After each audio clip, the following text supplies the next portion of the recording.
Good morning. My name's Carol Harmer, and today I'm going to talk to you about the importance of psychology when you're trading markets.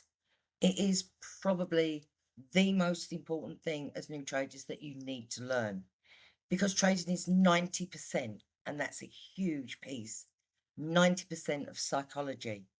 Now, obviously, the markets that I've worked through and the things that I've done and the circumstances that I've worked under, have been extremely psychologically challenging. And unless you master this really important piece of information, then unfortunately, trading isn't for you. But as I say, because you're working within a 90% structure of psychology, and everybody is the same. So what I'm going to do in this video is I'm going to run you through things that I think are important to new traders. I really enjoy teaching, and this bit is so easy to master. And once you've actually got your head around this psychological barrier, then you will be a far better trader than what you would have been if you're not understanding actually what runs the market. And it's quite surprising as I go through this little presentation, what runs the market. So most traders don't fail because they can't read a market. They fail because they can't manage themselves. So what I'd like to show you is why you break your own rules, why you hesitate or overtrade, why the losses feel bigger than they are, and why discipline is harder than strategy. And that really is the case. It's astounding how much psychological willpower you need to have to become a trader, and to make not to become a trader, but to maintain being a trader. Now, in the psychology section, what I'm going to point out to you is why ego is the trader's most hated tool that you can live with. It really is a battle of wills because you need not to have an ego when you trade, but you need to be confident when you trade. So there's a big difference between ego and confidence. For example, as soon as you take a position, you are either in the long camp or the short camp. Now, you've taken that trade because of a reason, okay? The reason being that you feel that you've got enough, I use three reasons, to be either short or long of the market. The problem comes when the market goes against you and you need to flip the trade. So, for example, you've gone from being a buyer to being a seller. That is a very difficult thing for traders to get their head around. And yet it is what runs the market. The reason being is it all boils down to ego. You've taken that trade, it's your personal trade. You don't want to be any other way around. And I mean, it's different these days because it's just you and a laptop. But in my day, once you made a statement, I am long, you didn't really want others to realize that you'd made a mistake, or vice versa. So I had to learn very, very quickly, ego doesn't come into it. And one of the reasons I learned that was because I was seriously into charts. So for my reasoning behind a trade would be I would buy, say, the T bonds. I would buy the bonds at a certain level because given the market conditions, the criteria would be for me to be long. So so you've got your entry point, your exit point, and your stop loss. So the market sort of goes against you. So you need to be able to say, well, I was long because of it's gone down through my entry point, which it should never do. You should always put your stop at break even. However, for this little master, it goes below your entry level and it starts to go away from you. It is very difficult to get out of the feeling of, hey, I bought these at 31, at 26, they're a lot cheaper to buy. No, that isn't the that isn't the case.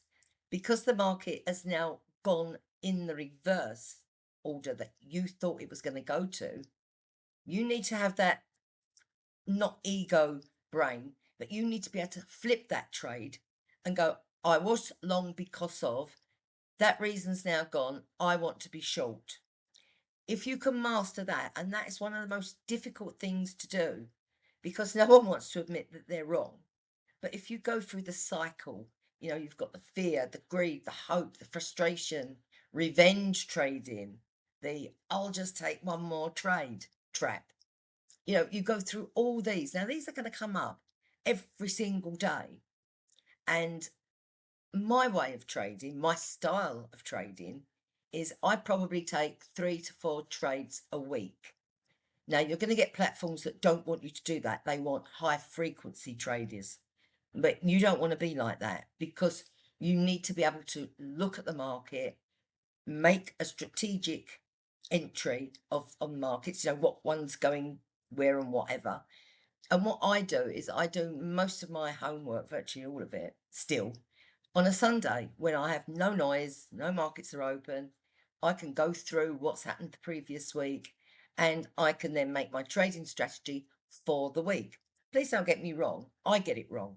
After 44 years, I misread some of the markets, but I'm very quick at knowing where I'm wrong. I don't have an ego. So if it's not going my way, I'm not going to sit there hoping that it's going to come back. I'm not greedy. I'm not fearful of it. I get frustrated, but not to the extent where new traders get frustrated. So this is a very easy lesson to learn if you follow the rules of psychology in trading, and most don't, and that's where they come unstuck. Let's take, for example, the S&P chart. Now, the whole world wanted to be short, and it was the right move at the time. So you saw this topping pattern play out here, and the market was going down in quite a structured way. So you would have seen people short either when it crossed here or down below this 200-day moving average. So, and then it reversed. So the market went lower, but obviously you would have had your take profit in somewhere around this area here and then resold. Now, when it reversed and started to go up, this wasn't a place where you could resell the market. It was actually telling you that, hey, we're not staying lower. We've gone up, we've broken through some key resistance on the top side, and we will continue. And one of the reasons this fueled the market was the fact that no one was expecting it. They were all expecting it to, if they were all expecting it to go, I mean, I was hearing end of the world scenarios. So, that's the sort of thing that you need to be aware of, is that as soon as that trade goes wrong, you don't have an ego. It's not your trade. The reason for taking that trade has now gone. Flip it. It doesn't matter. And many traders fall into this trap. You're not alone. I've seen it for the last 20 years. But if you know how to use your strategy and use psychology in the market, then at least you have a really good chance of becoming a profitable, consistent trader. And that's what we're after: profitability and consistency. There's no point having one big win and then losing the next 100 trades. That's not what makes it work. And that is why 90% of the retail fail. If you're taking out the emotion of the trade, and don't get me wrong, we, as traders, we are emotional, that's the way we are. So we are emotional, but using charts and technical analysis, it should take the emotion out of trading. I still get emotional. I think most traders do. But you need to cut down the amount of emotion that you put into the trade. And as I say, that is where ego comes into it. It's not a great thing. You need to be flexible. You need to be able to flip a trade. And it doesn't matter what market you're in. It doesn't matter. You're not buying cheaper or selling at a higher level. The market is telling you something. You're wrong. Get out and rethink. So apart from that, you have two things that run a market: fear and greed. Now, fear and greed, they drive selling and they drive buying. So what we need to do is, you can't take fear and greed out of a market because it's in there. It thrives on that. What you need to do is harness that and apply it to your trading strategy.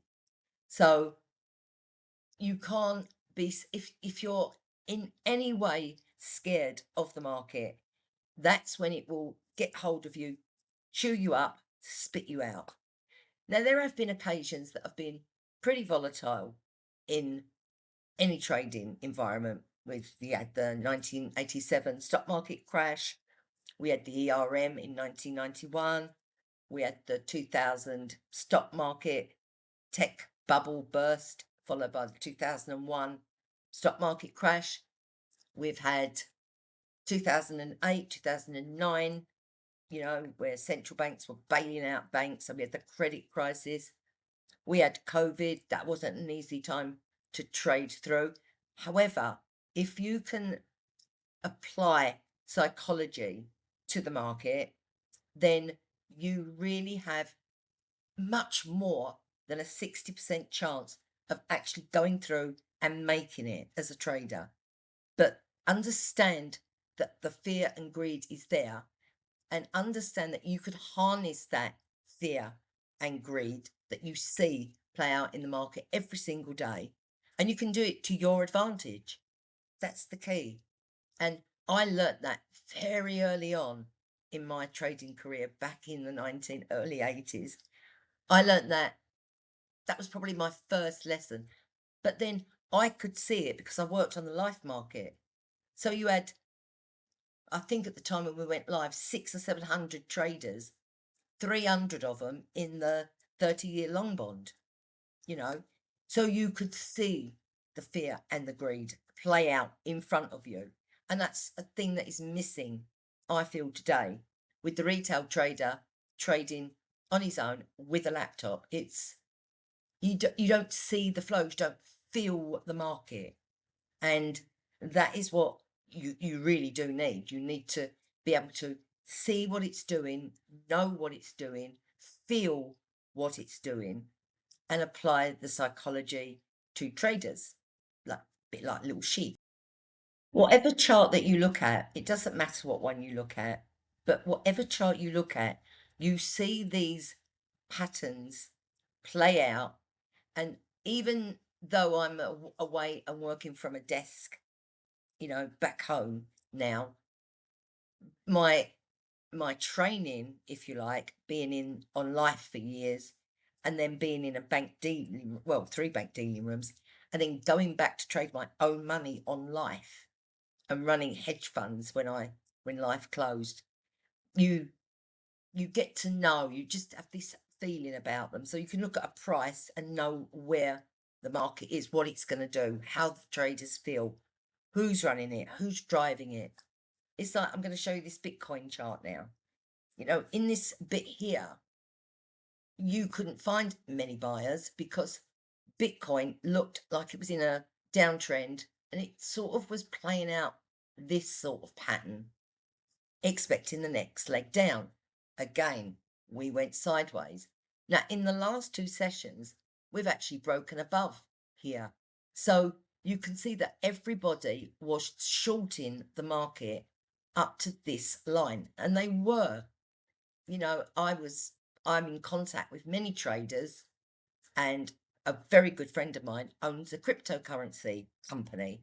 So I know what they were doing, because you can see, when you've done it as long as I have, you can see what the market is going to do. Here is where the fear and greed popped up, because they were all short, they had to buy it back.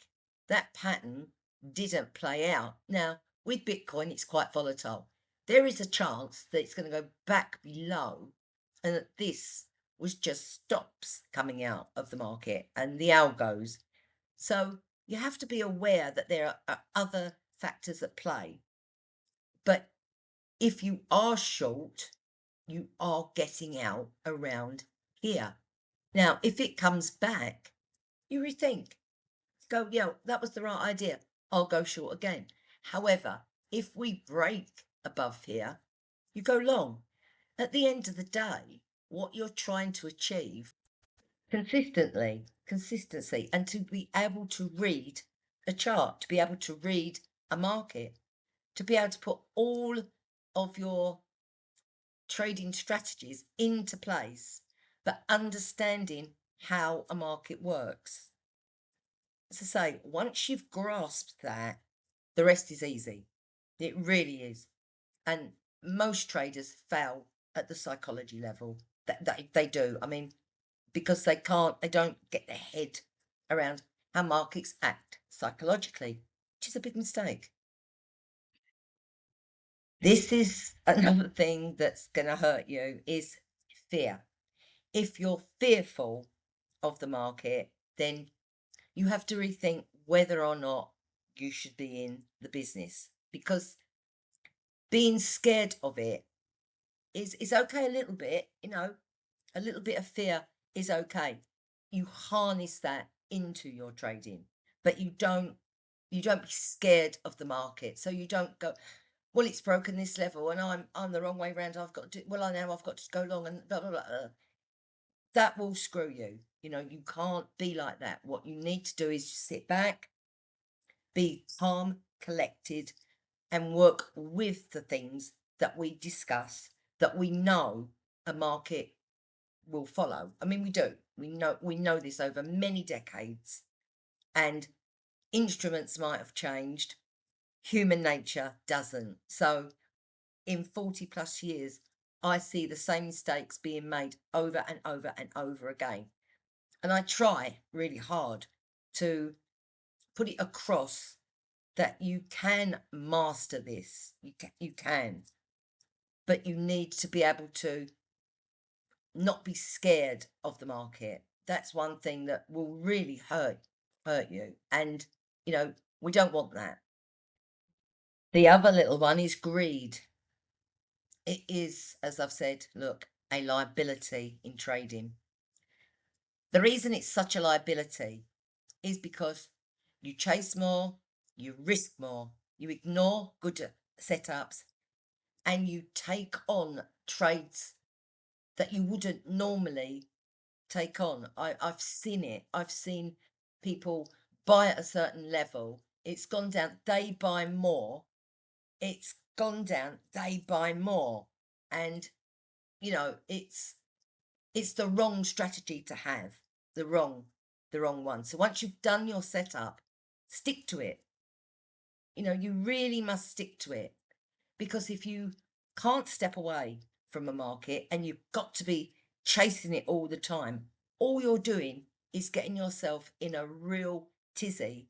And at the end of the day, it isn't going to make you any richer, And when we talk about being rich, the days of being able to make 1 million overnight on the life market, oh, they've gone. Okay. So what you want to do is you have to apply, okay, I want to be a trader. Why do I want to be a trader? And unless you are committed and love it, you will fail. You don't have to sit in front of a screen all day long. I don't. I check it. I run upstairs and have a look. Years ago, I used to use brokers, and they would ring me and say, "Look, your order's in here, Carol. It's around 10, 15 pips away. What do you want to do?" And I'd go, either buy or sell. Just, okay, I've made my money. That's it. Look again. But a lot of traders don't do that. They're always waiting for the big one. Again, I've lost count of how many the big one trades people want. You're not going to get them. And if you do, it's more by luck than judgment. Okay. So you want to be able to look at a market cleanly. And once you've made your profit. So if you enter the trade and you've got an exit level, exit it or exit half and bring the stop up so that that trade will not lose you money. I have seen many, many traders that are, I'm going to pull a figure out of my head now, 15 grand up, for example, okay? And I've then watched them lose 8 to 10,000. And they've said to me, yeah, but I only lost 10 grand. I'm like, you didn't. You lost 25 because you were 15 in profit and you're now minus 10. So you were greedy. You just thought it would go that bit further, go that bit further. The trouble is when you've got a setup, you have to imagine, or not even imagine, but everybody's looking at the same thing. So that's why you take your profits. You can always go back in the market, but you go back in the market once you've locked in your profit. It's a very easy concept to follow and one that most traders find very difficult to follow. I should really have called this one despair, but this is what happens. You hope that the trade will come back into profit once it's run away from you. Yeah, hope it does. But hope isn't always enough. Look at what the market is telling you. It tells you a story. Everything plays out on a chart. Yes, you do have fundamental data that comes out, absolutely right. But the majority of traders are looking at charts. And the news that comes out is a knee-jerk reaction. Yes, the war with Iran wasn't great for traders at the time, but you can use it to your advantage, and you really can, and most do in the professional world. It's in the retail world that this gets lost in translation. So these are the emotions that we have: fear, greed, revenge trading, overconfidence. You've got to be confident, not cocky. You need to have a little bit of ego, incy wincy little bit of ego. Otherwise you wouldn't go into a trade. You'd go back to fear. And this one, you don't revenge trade because you're not in the right frame of mind to do revenge trading. So we leave that one alone. It's been too often you see traders lose money and then go full pelt in. I'm going to get it back. At the end of the day, they don't. You know, it is lost. So watch that. Confidence. Every trader needs confidence. Overconfidence doesn't work. Okay? It really doesn't, because you're only being overconfident with a screen. You have nothing to prove to the outside world.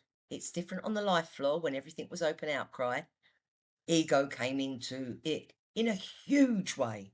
Huge. But it didn't make them a better trader. It made them a worse trader. So that's what you've got to be aware of. You've got to be aware of these 4 trading emotions. So the key factors of this little segment that I've done to you is put the stop in the system, not in your head. Once it's in there, it can't be taken out. Decide the risk before you enter. I use a 3-to-1 ratio. That's the way I trade. So I would expect, for example, I don't put stop losses at percentage points. I put them where I know that I'm going to be wrong and that I can then reverse the trade. So decide the risk. Small losses, this is a key one. Small losses are tuition. Big losses are trauma. That is so, so true. You know, you see people that are defeated.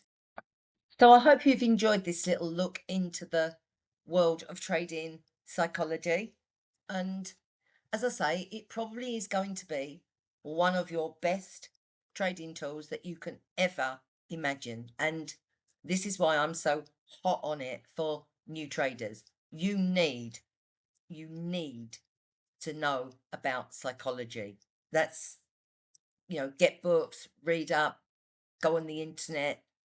Before you start trading, understand the concept of how the markets work and how, by using psychology, you will be able to trade out through any market conditions. And you can, because if you couldn't, I wouldn't be here. I would be.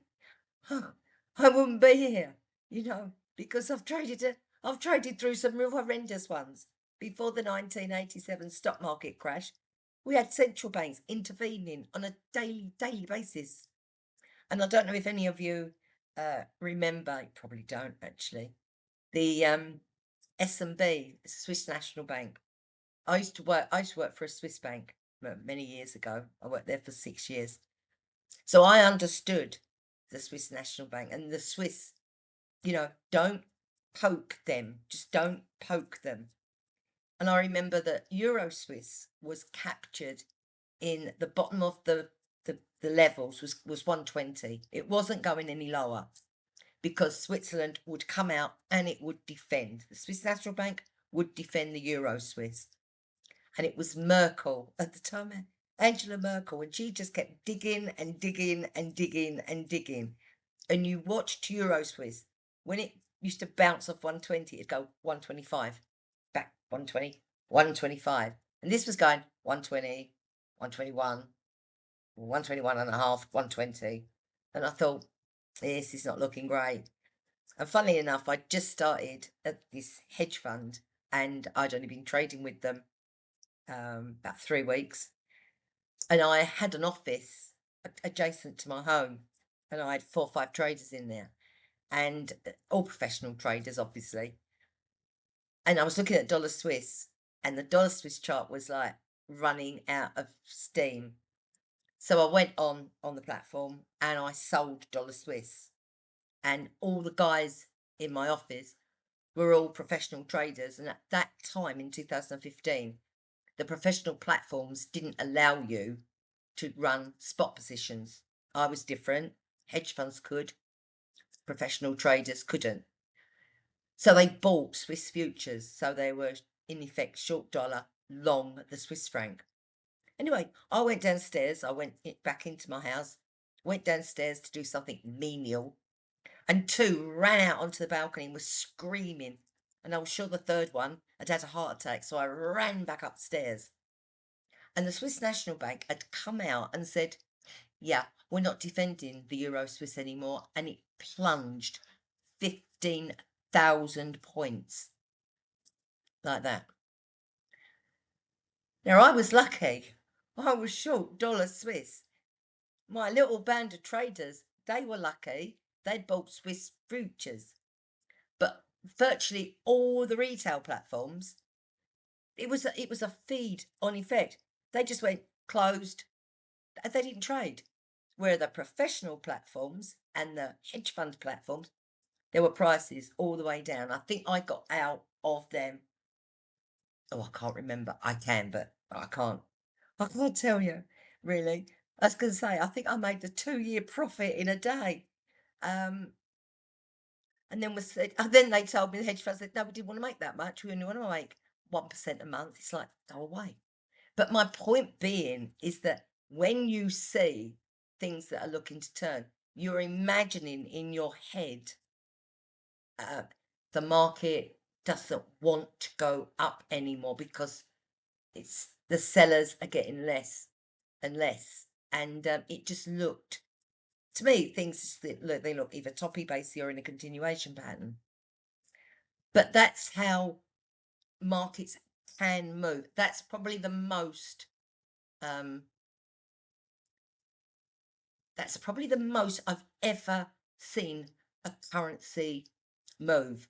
15,000 points. It's carnage. And to this day, Euro Swiss is not back up where it used to be a decade ago. Anyway, I hope you've enjoyed this little insight into trading and trading psychologically and being aware of what makes the market run. And I hope you take note of quite a few things I've pointed out. And all then I have to say to you is, good luck on your trading journey. I wish you all very well.